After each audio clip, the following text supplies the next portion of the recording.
Okay.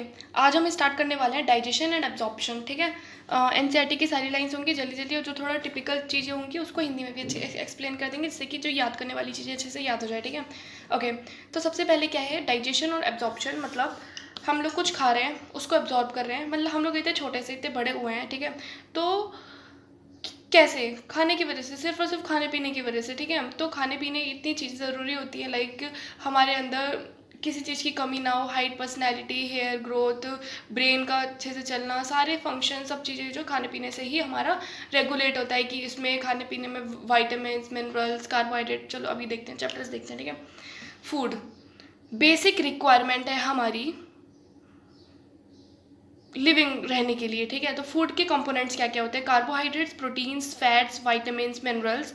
ठीक है, vitamin और मिनरल्स जो है हमें स्मॉल क्वांटिटीज़ में चाहिए होते हैं। ठीक है, फूड जो है हमें एनर्जी प्रोवाइड करवाता है, ठीक है, कुछ भी काम करने के लिए। ठीक है, तो ऑर्गेनिक मैटर्स होते हैं जो हमारी ग्रोथ और रिपेयर ऑफ टिश्यूज़ के लिए ज़रूरी होते हैं। उसमें से फूड में वाटर जो होता है हमें हेल्प करता है मेटाबॉलिक प्रोसेसेस में, और प्रिवेंट करता है डिहाइड्रेशन ऑफ बॉडी। डाइजेशन क्या होता है? Conversion of complex food substances to simple absorbable forms, जिसको हम बोलते हैं डाइजेशन। ये बायोकेमिकल और मैकेनिकल मेथड होता है। डाइजेस्टिव सिस्टम में दो चीज़ें होती है, पहला एलिमेंट्री कैनाल, दूसरा उसके साथ एसोसिएटेड ग्लैंड्स। ठीक है, तो सबसे ऊपर एंटीरियर ओपनिंग होती है माउथ। ठीक है, उसके बाद नीचे से और पोस्टीरियर ओपनिंग होती है एनस। ठीक है, माउथ में क्या है? कुछ ड्रग्स जो coming in contact with mucosa of mouth, lower side of tongue are absorbed into blood capillaries lining them. ठीक है, तो माउथ में क्या होता है? जैसे कुछ ड्रग्स हो गई जो माउथ की या फिर टंग के नीचे की साइड की जो ब्लड कैपिलरीज होती है या फिर माउथ के म्यूकोसा में कांटेक्ट में आ गई तो वो एब्जॉर्ब हो सकती हैं। ठीक है, उसके बाद माउथ के आगे क्या होती है? Oral cavity. उसके बाद माउथ में ही होती है, मतलब लीड्स टू ओरल कैविटी, जिसको हम वकल कैविटी भी बोलते हैं, जिसमें नंबर ऑफ टीथ होते हैं और मस्कुलर टंग होती हैं। ठीक है, तो teeth is embedded in socket of jaw bone, जिसको हम बोलते हैं, इस चीज़ को बोलते हैं हम थीकोडोंट। ठीक है, majority of mammals form two sets of teeth during their life, जिसको हम बोलते हैं डायोफायोडेंट। जैसे थीकोडेंट का क्या मतलब होता है? टाइप ऑफ अटैचमेंट थी। ठीक है, अब क्या था, कुछ बहुत सारे मैमल्स में ऐसा होता है कि जो टीथ ना दो तरह के होते हैं, तो इस चीज़ को हम बोलते हैं डाइफाइकोडेंट। एक होता है टेम्परेरी मिल्क और डेसिडियस टीथ, इनको बोलते हैं, और एक होते हैं परमानेंट एडल्ट टीथ, 32 होते हैं। ठीक है, तो जो एडल्ट टीथ होते हैं वो 4 टाइप्स के होते हैं, जिनको हम बोलते हैं हेटेरोडोंट, डेंटिशन। ठीक है, क्या क्या होते हैं? Incisors, canines, premolars and molars. ठीक है, बच्चों में प्रीमोलर्स नहीं होते हैं। ठीक है, तो अरेंजमेंट ऑफ टीथ का जो फॉर्मूला होता है, अपर जॉ बाय लोअर जॉ लिखते हैं हम, ICPM 2123/2123। ये जो है ये जो है डेंटल फार्मूला है। ठीक है, बच्चों में क्या होता है? 2101। ठीक है, प्री मोलर्स नहीं होता, मोलर्स एक ही होता है। बच्चों में होता है 2102, एक मोलर नहीं होता। ठीक है, दो टू होगा। ठीक है, तो जैसे बड़ों में क्या होता है? एडल्ट में 2123 फॉर्मूला, और बच्चों में होता है 2102। ठीक है, उसके बाद hard chewing surface of teeth होता है, जिस जो एनिमल से बना होता है, एमिलोब्लास्ट जो होती है सेक्रेट करती है एनिमल को, ये help in mastication of food में हेल्प करता है। ठीक है, टंग होती है जो फ्रीली मूवेबल मस्कुलर ऑर्गन होता है, attach to floor of oral cavity by frenulum. Frenulum से टंग जो है अटैच रहती है ओरल कैविटी से। Upper surface of tongue has small projection, जिसको हम पैपिले बोलते हैं, जिसमें some bear taste birds. Oral cavity के बाद शॉर्ट फेरिंग्स आती है। फेरिंग्स होती है कॉमन फेसेस होती है फूड और एयर के लिए। फेरिंग्स के बाद ईसोफेगस आती है, ट्रेकिया को विंड पाइप बोलते हैं, उसके आगे होती है ईसोफेगस के आगे। ठीक है, तो क्या होता है कि जो ईसोफेगस के पास ना एक वो ये जो ट्रेकिया की जो ओपन होती है ना, ग्लॉटिस में ओपन होती है। ठीक है, तो ग्लॉटिस के ऊपर एक कार्टिलेज का फ्लैप होता है, जिसको हम एपिग्लॉटिस बोलते हैं। जैसे हम स्वेल करते हैं, जब हम खाना को गटकते हैं, ठीक है, स्वेलिंग करते हैं, तो सॉल्विंग करते हैं, तो उसमें क्या होता है कि फूड जैसे ही अंदर जाता है तो ग्लॉटिस को कवर कर लेते हैं, जिससे कि खाना ट्रेकिया में ना जाके ईसोफेगस में जाए। ठीक है, oesophagus thin, long, extended posteriorly through neck, ये पोस्टीरियरली नीचे की साइड से वो रहती है होती है। उसके बाद वो थोरैक्स एब्डोमेन से जाती है, leads to J shaped bag like structure, जिसको हम स्टमक बोलते हैं। स्टमक में वाटर का, सिंपल शुगर का और अल्कोहल का एब्जॉर्प्शन होता है। ठीक है, उसके बाद हम बात करते हैं मस्कुलर स्पिंस्टर होती है, गैस्ट्रो ईसोफेजियल, रेगुलेट करती है opening of oesophagus into stomach. ठीक है, ईसोफेगस और स्टमक के बीच में उसको रेगुलेट करने के लिए एक स्पिंस्टर होती है, इसका नाम है गैस्ट्रो ईसोफेजियल। ठीक है, located in upper portion upper left portion of abdominal cavity.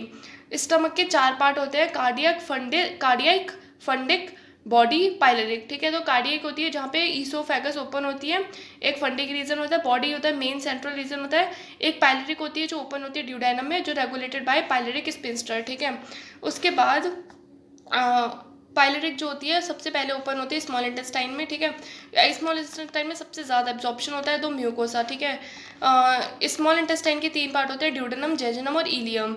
Duodenum she shaped का होता है और स्टमक जे का। ठीक है, और जेजुनम जो है लॉन्ग कॉइल्ड मिडल पोर्शन होता है, और इलियम जो है हाईली कॉइल्ड होता है।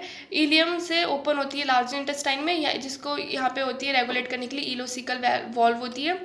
ठीक है, जो लार्ज इंटेस्टाइन है उसके 3 पार्ट हो गए, सीकम, कॉलन, रेक्टम। ठीक है, तो जो सीकम होता है उसमें स्मॉल ब्लाइंड सैक होता है, हॉस्टम सिम्बायोटिक माइक्रो ऑर्गेनिजम्स। सीकम से वर्मीफॉर्म अपेंडिक्स निकली होती है, जो narrow finger like tubular projection होती है, वेस्टिजियल ऑर्गन होती है। कॉलन 3 तरह का होता है, ascending, descending, transverse. Ascending, transverse और डिसेंडिंग। ठीक है, रेक्टम जो होता है उसमें लीस्ट पेरिस्टल्सिस होती है और ये एनस में ओपन होता है। Faeces temporarily stored in rectum till defecation. ठीक है, उसके बाद वॉल ऑफ एलिमेंट्री कैनाल 4 होती है, सबसे पहले सेरोसा, देन मस्कुलरिस, देन सब म्यूकोसा, देन म्यूकोसा। ठीक है, 4 लेयर होती है। सबसे ऊपर होती है सेरोसा, आउटर मोस्ट होती है, जो कि थिन मेसोथीलियम से बनी होती है। ये विसरल ऑर्गन की एपिथीलियम होती है, कुछ कनेक्टिव टिश्यूज भी से भी बनी होती है। ठीक है, मस्कुलरिस 2 होती है, एक आउटर लॉन्गिट्यूडनल और इनर सर्कुलर। ठीक है, याद करने का सिंपल है, लॉन्ग में LO, O से आउटर, सर्कुलर का CIR, तो I से इनर। ठीक है, मस्कुलरिस जो होती है वो स्मूथ मसल से बनी होती है। मस्कुलरिस में ही ऑब्लिक मसल लेयर होती है जो कुछ कुछ रीजन्स पे प्रेजेंट होती है। ठीक है, उसके बाद सब म्यूकोसा जो है मस्कुलरिस के बाद होती है, तो ये जो है लूज कनेक्टिव टिश्यू से बनी होती है, जिसमें नर्व, ब्लड, लिम्फ वेसल्स, ये सारी चीज़ आती है। ब्रनर्स ग्लैंड भी सब म्यूकोसा में होते हैं। उसके बाद म्यूकोसा इनर मोस्ट लेयर होती है, ये एपिथीलियम में, इनके एपिथीलियम में गॉबलेट सेल्स होते हैं जो म्यूकस सेक्रीट करते हैं ल्यूब्रिकेट के लिए। ठीक है, ल्यूब्रिकेशन के लिए। ठीक है, lining the lumen of alimentary canal, mucosa जो है लाइनिंग करता है एलिमेंट्री कैनाल की। ये जो है इरेगुलर फोल्ड बनाता है यूगाई स्टमक में, और स्मॉल फिंगर लाइक फोल्डिंग बनाता है विलाई स्मॉल इंटेस्टाइन में। ठीक है, म्यूकोसा जो है ग्लैंड बनाता है स्टमक में, गैस्ट्रिक ग्लैंड्स। ठीक है, और विलाई के बीच में। ठीक है, उसके बाद cells lining the villi produce numerous microscopic projection, जिसको हम बोलते हैं माइक्रोविलाई। ब्रश बॉर्डर अपीयरेंस होती है, सरफेस एरिया इंक्रीज कराती है। ठीक है, विलाई जो है supply with a network of capillaries and a large lymph vessel, जिसको हम बोलते हैं लैक्टियल। ठीक है, उसके बाद जैसे ये था कि म्यूकोसा फॉर्म करती है ग्लैंड स्टमक में, gastric gland and crypts in intestine. ठीक है, इंटेस्टाइन में क्रिप्ट्स बनाती है और गैस्ट्रिक ग्लैंड उसमें, जिसको इस जो इंटेस्टाइन में क्रिप्ट्स होते हैं उसको हम बोलते हैं क्रिप्ट्स ऑफ लिवर कोन। ठीक है, ये जो चारों लेयर होती है अपना मॉडिफिकेशन शो करती है अलग अलग एलिमेंट्री कैनाल के अलग अलग पार्ट्स में। ठीक है, उसके बाद डाइजेस्टिव ग्लैंड, ये एसोसिएट होते हैं एलिमेंट्री कैनाल से ही। डाइजेस्टिव ग्लैंड जो होते हैं वो सेलिवरी ग्लैंड, लिवर और पैनक्रिया। ठीक है, इसका जो है सेलिवरी ग्लैंड जो है 3 पेयर के होते हैं, पैरोटिड जो चिक में होते हैं। ठीक है, कान के पास। ठीक है, और एक होता है सब मैक्सिलरी, सब मैंडिबुलर जो लोअर जो में होते हैं, और एक होता है सबलिंगुअल जो टंग के नीचे होते हैं। ठीक है, इनके डक्ट्स भी होते हैं कि कौन कौन सा डक्ट होता है, लेकिन ये सब चीज़ें मैं बोल नहीं रही हूँ क्योंकि एनसीईआरटी में है नहीं है, नीट में आना नहीं है। ठीक है, उसके बाद प्रोड्यूस सलाइवा, ये सेरिब्रल ग्लैंड सलाइवा प्रोड्यूस करते हैं। ठीक है, ये ग्लैंड्स जो होते हैं ना वकल कैविटी के बाहर होते हैं, लेकिन इनका जो सेक्रीशन होता है वो वकल कैविटी के अंदर होता है। ठीक है, लिवर जो है लार्जेस्ट ग्लैंड होता है, 1.2 से लेके 1.5 kg एब्डोमिनल कैविटी में होता है ये। ठीक है, डायफ्राम के जस्ट नीचे होता है, इसमें 2 लोब्स होते हैं। तो जो हिपैटिक लोब्यूल्स होते हैं वो इसकी स्ट्रक्चर और फंक्शनल यूनिट होता है लीवर की, जिसमें हिपैटिक सेल्स होते हैं arranged in form of cords. ठीक है, उसके बाद each lobule is covered by thin connective tissue sheath, जिसको हम ग्लिसोनिस कैप्सूल बोलते हैं। हिपैटिक सेल्स जो होते हैं सेक्रीट करता है bile, passes through hepatic duct and stored concentrate in thin muscular sac called gallbladder. Duct of gall bladder को हम बोलते हैं सिस्टिक डक्ट, और लिवर से जो आता है हिपैटिक डक्ट उसको बोलते हैं हम कॉमन बाइल डक्ट। ठीक है, बाइल डक्ट और पेनक्रियाटिक डक्ट दोनों साथ में ओपन होते हैं ड्यूडेनम में एज कॉमन हिपैटोपेनक्रियाटिक डक्ट, जो जिसको गार्ड करता है स्पिंस्टर ऑफ ओडियाई। अब जैसे पेनक्रिया में बहुत सारी चीज़ें हैं कि एसिनी सेल जो एक्सोक्राइन होते हैं, है ना, और वॉल्टर ऑफ एम्प्यूला, ये डक्ट वो डक्ट, ये सब नहीं देख रही हूँ। ठीक है, उसके बाद पेनक्रिया कंपाउंड होता है, कंपाउंड ग्लैंड होता है क्योंकि एक्सोक्राइन भी होता है एंडोक्राइन भी होता है। ठीक है, elongated situated between limbs, limbs of U shaped duodenum. Duodenum U shaped का होता है, उसके बीच में पेनक्रियास सिचुएटेड होता है, ठीक है। ये हार्मोन निकालता है इंसुलिन बीटा सेल से, ग्लूकागॉन अल्फा सेल से, ठीक है। उसके बाद एक्सोक्राइन में होता है, सेक्रीट करता है एल्कालिन पैनक्रियाटिक जूसेस जिसमें एंजाइम्स होते हैं। अब डाइजेशन ऑफ फूड की बात करते हैं। वकल कैविटी में क्या होता है, mastication of food, facilitation of swelling teeth tongue with saliva. एक मिनट, वकल कैविटी में क्या होता है, फूड का मेस्टिकेशन और सॉलो कराने के लिए फैसिलिटेट करता है, ठीक है। टीथ होती है, टंग होती है, सलाइवा के साथ मेस्टिकेट करती है और फूड को पूरा मिक्स कर देती है। सलाइवा में म्यूकस होता है जो लुब्रिकेट करता है, एडहेर करता है the masticated food particles into bolus बना देता है, ठीक है। बॉलस फेरिंग्स में जाता है, देन ईसोफेगस में जाता है। स्वेलिंग को ही बोलते हैं डीग्लूटेशन, ठीक है। Bolus pass down through oesophagus by successive waves of muscular contraction जिसको हम बोलते हैं पेरिस्टालसिस, ठीक है। सलाइवा में इलेक्ट्रोलाइट्स होते हैं जैसे कि sodium ion, potassium ion, chloride ion, hydrogen carbonate ion, ठीक है। एंजाइम्स होते हैं, एक सेलिवरी अमाइलेज होता है, लाइसोजाइम होता है जो एंटीबैक्टीरियल एजेंट होता है जो इन्फेक्शन को प्रिवेंट करवाता है। Chemical process of digestion initiated in oral cavity by hydrolytic action of carbohydrate splitting enzymes जिसको हम बोलते हैं सेलिवरी अमाइलेज, जो हाइड्रोलाइज करता है 30% ऑफ स्टार्च, ठीक है। यहाँ का पीएच होता है 6.8, मुंह का पीएच होता है हमारा 6.8, ठीक है। तो स्टार्च जो है डाइसैकेराइड माल्टोज में कन्वर्ट हो जाता है, ठीक है। उसके बाद बात करते हैं गैस्ट्रिक ग्लैंड। स्टमक में जो होते हैं स्टमक की म्यूकोसा में 3 गैस्ट्रिक ग्लैंड होते हैं। एक हो गया म्यूकस नेक सेल्स जो म्यूकस सेक्रीट करते हैं, ठीक है। और एक हो गया पेप्टिक चीफ सेल्स जो प्रो एंजाइम पेप्सिनोजेन सेक्रीट करते हैं, ठीक है। तो स्टमक की म्यूकोसा में 3 गैस्ट्रिक ग्लैंड्स होते हैं। एक होते हैं म्यूकस नेक सेल जो म्यूकस सेक्रीट करता है, एक होते हैं पेप्टिक चीफ सेल्स जो प्रो एंजाइम पेप्सिनोजेन सेक्रीट करते हैं, और एक होता है पेरिएटल ऑक्जेंटिक सेल जो HCl को सेक्रीट करते हैं और इंट्रिंसिक फैक्टर जो एसेंशियल होता है for absorption of vitamin B12, ठीक है। एक कैस्टल इंट्रिंसिक फैक्टर RBC के बनने में हेल्प करता है ये, ठीक है। तो इसको कैसे याद किया था हमने, POH पेरिएटल ऑक्जेंटिक HCl, ठीक है। स्टमक स्टोर करता है फूड 4 से 5 घंटे के लिए, ठीक है। स्टमक पूरा मिक्स कर देता है with acidic gastric and juice को of stomach of churning movement करता है ऑफ इट्स मस्कुलर वॉल और ये उसको काइम बना देता है खाने को, ठीक है। पेप्सिनोजेन जो है HCl की प्रेजेंस में पेप्सिन में बन जाएगा प्रोटियोलाइटिक एंजाइम में। तो प्रोटीन में पेप्सिन काम करेगा तो वो प्रोटीएसेस और पेप्टोन पेप्टाइड्स में बना देगा, ठीक है। म्यूकस और बाइकार्बोनेट जो है प्रोवाइड्स करते हैं लुब्रिकेशन और protection of mucosal epithelium from excoriation of by concentrated HCl। Stomach का पीएच होता है 1.8, इसलिए यहाँ पे म्यूकोस और बाइकार्बोनेट्स का ज़रूरी होता है जिससे कि उसकी म्यूकोसा खराब ना हो जाए एपिथेलियम, ठीक है। ऑप्टिमल फॉर पेप्सिन, ठीक है। पेप्सिन के लिए 1.8 ही पीएच चाहिए तभी वो पेप्सिन काम कर पाएगा, ठीक है। इसमें रेनिन होता है RENNIN, ठीक है, डबल एन वाला, ये क्योंकि ये प्रोटीलाइटिक एंजाइम होता है और अगर सिंगल एन आएगा रेनिन तो वो हार्मोन हो जाएगा जो किडनी से निकलता है, ठीक है। तो इसमें डबल एन वाला ये प्रोटीलाइटिक एंजाइम होता है गैस्ट्रिक जूस ऑफ इन्फेट्स में डाइजेस्ट करवाता है मिल्क प्रोटीन, ठीक है। स्मॉल अमाउंट ऑफ लाइपेज भी होता है secreted by gastric gland. Muscularis layer होती है जो स्मॉल इंटेस्टाइन की जो जनरेट करती है वेरियस टाइप ऑफ मूवमेंट जो मिक्सिंग के लिए ज़रूरी होता है। Bile pancreatic intestinal juice release into small intestine, ठीक है। ये तीनों चीज़ें इनटू स्मॉल इंटेस्टाइन में आ गई, ठीक है। बाइल और पैनक्रिएटिक क्या करेगा, रिलीज तो हिपैटो पैनक्रिएटिक डक्ट से वहाँ से रिलीज हुआ। पैनक्रिएटिक जूस में क्या होता है, इनएक्टिव एंजाइम्स होते हैं क्या क्या, trypsinogen, chymotrypsinogen, pro carboxy peptidases, ठीक है। और उसके अलावा एमाइलेजेस, लाइपेजेस, न्यूक्लेजेस ये भी होते हैं, ठीक है। 6 हो गए।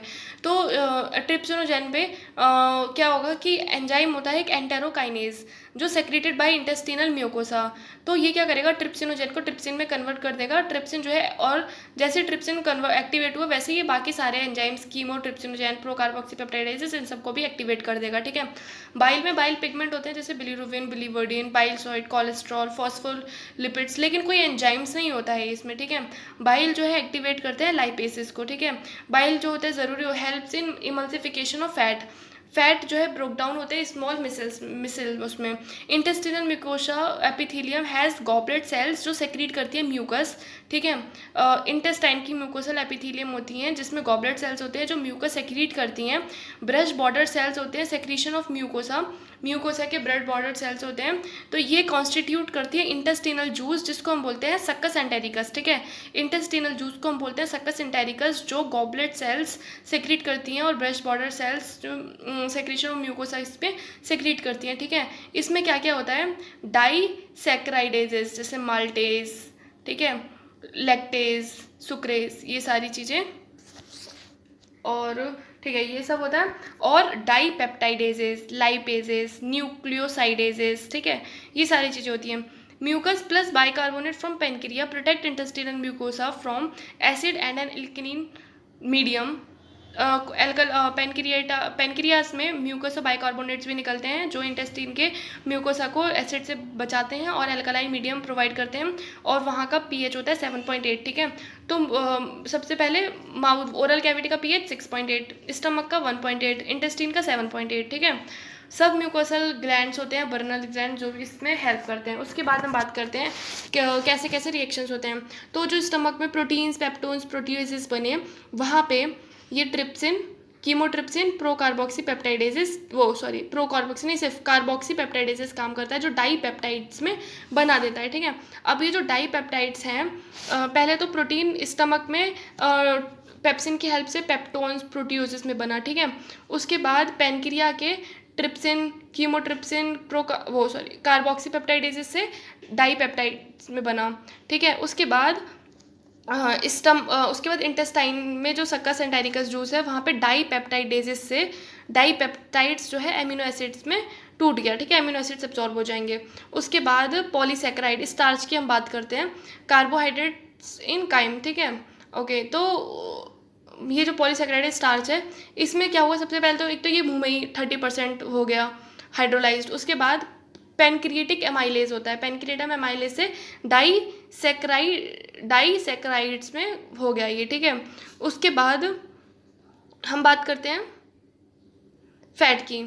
बाइल से लाइपेज, जो बाइल ने लाइपेज एक्टिवेट किया, फैट में लाइपेजेस काम करते हैं जो डाईग्लिसराइड्स और मोनोग्लिसराइड्स में कन्वर्ट किया सबसे पहले, ठीक है।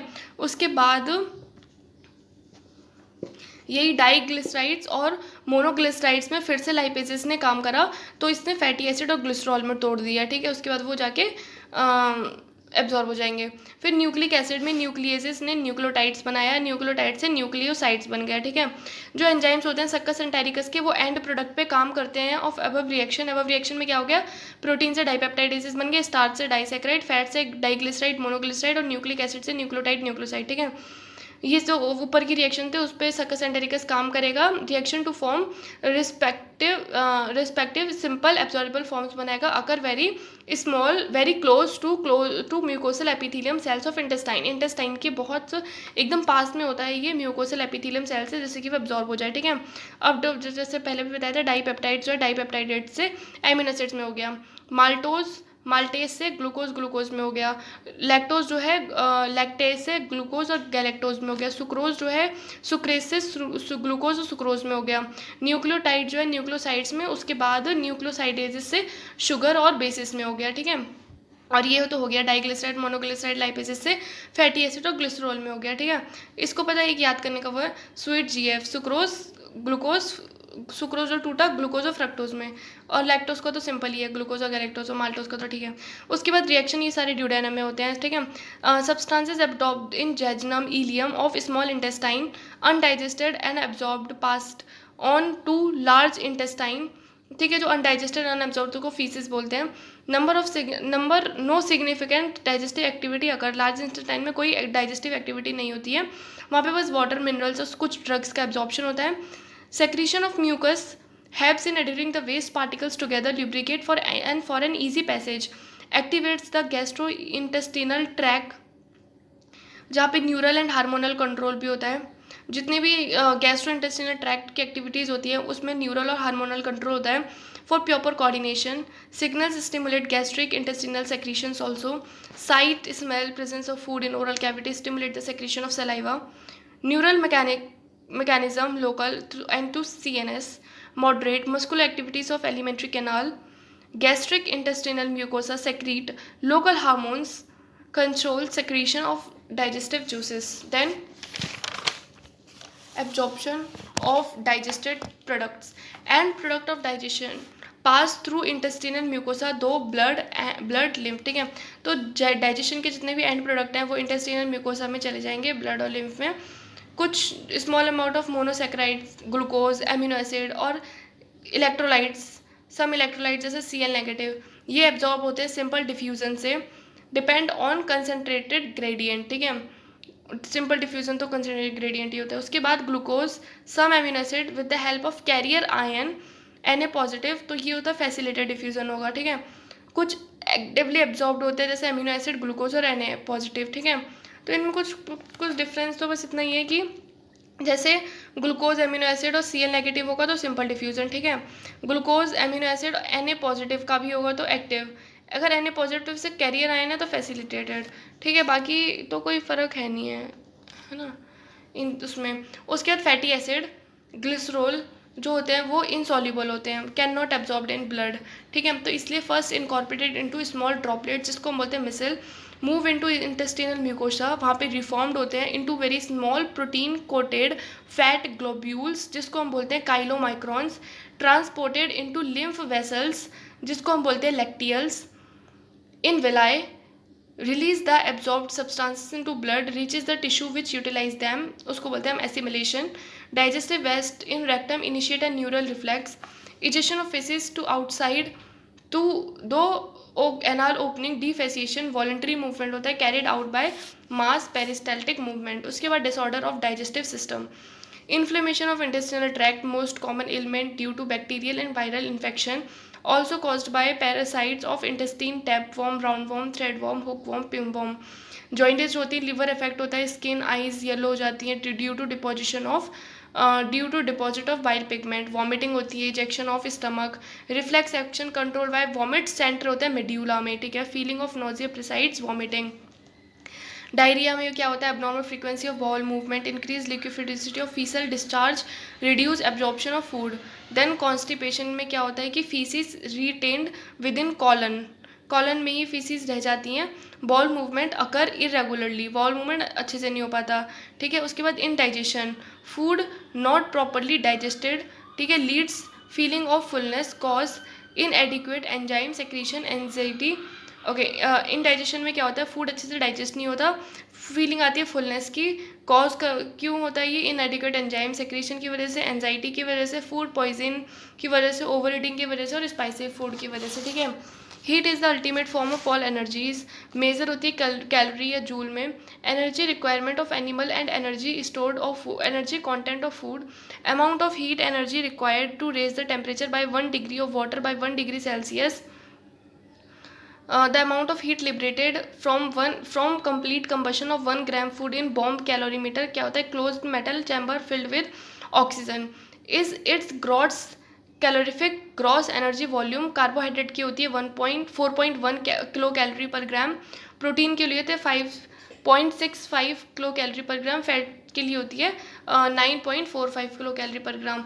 Actual amount of energy combustion of 1 gram of food is physiologic value of food. Carbohydrate की 4 किलो कैलोरी पर ग्राम, प्रोटीन की 4 किलो कैलोरी पर ग्राम, फैट्स की 9 किलो कैलोरी पर ग्राम, ठीक है। कैलोरीफिक जो ग्रॉस कैलोरीफिक वैल्यू होती है वो ज़्यादा होती है फिजियोलॉजिकल से, ठीक है।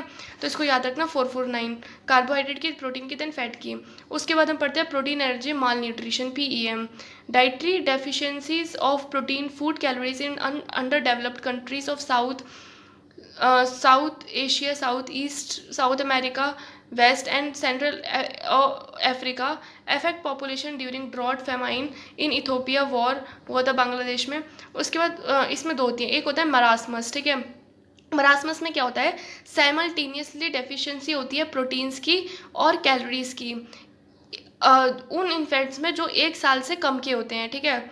अगर मदर मिल्क रिप्लेस हो जाता है बहुत जल्दी by other food which are poor in both protein और कैलोरिक वैल्यू, प्रोटीन की जो डेफिशिएंसी होती है impairs growth and replacement of tissue proteins, ठीक है। तो प्रोटीन की जो डेफिशिएंसी होती है उसकी वजह से ग्रोथ और रिप्लेसमेंट टिश्यू अच्छे से नहीं हो पाती। एक्सट्रीम इमेशिएशन ऑफ बॉडी, बहुत पतला दुबले हो जाते हैं। Thinning of limbs, skin dry हो जाती है, थिन हो जाती है, रिंकल्ड हो जाती है। ग्रोथ रेट कम हो जाता है, बॉडी वेट डिक्लाइन होता है। ग्रोथ और डेवलपमेंट ऑफ ब्रेन कम हो जाती है। मेंटल फैकल्टीज भी इम्पेयर हो जाती हैं। फिर होती है कॉस्कर, ये प्रोटीन डेफिशिएंसी होती है अनएकम्पनाइड बाय कैलोरी डेफिशिएंसी, ठीक है। Replacement of mother milk by high calorie low protein diet in child more than 1 year. Wasting of muscles होती है, thinning of limbs, failure of growth, brain development. Unlike marasmus some fat is still left under skin. Extensive oedema होती है, जो characteristics होती है swelling of body parts, ठीक है। Body parts में स्वेलिंग हो जाती है, ठीक है। तो यहाँ पे हमारा डाइजेशन कंप्लीट होता है। Thank you.